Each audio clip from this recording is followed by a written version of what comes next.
రక్తపోటు, మధుమేహం, గుండె జబ్బులు వంటి అంటువ్యాధేతర జబ్బులు ప్రపంచానికే సవాలుగా మారనున్నాయని అపోలో ఆసుపత్రుల గ్రూప్ చైర్మన్ ప్రతాప్ సి రెడ్డి అన్నారు.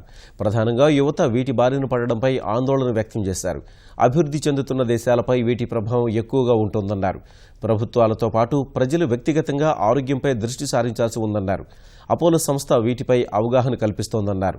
అపోలో గ్రూప్ విశాఖలో నిర్మించిన 250 పడకల ఆసుపత్రి ముఖ్యమంత్రి చంద్రబాబు చేతుల మీదుగా నేడు విశాఖలో ప్రారంభం కానుంది.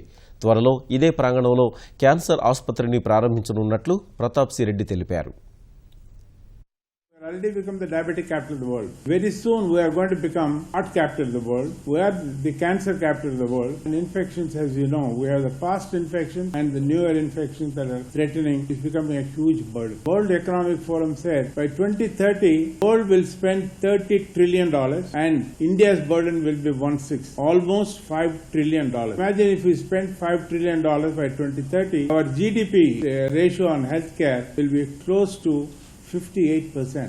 If we spend only 58% for all for healthcare, what does a country do?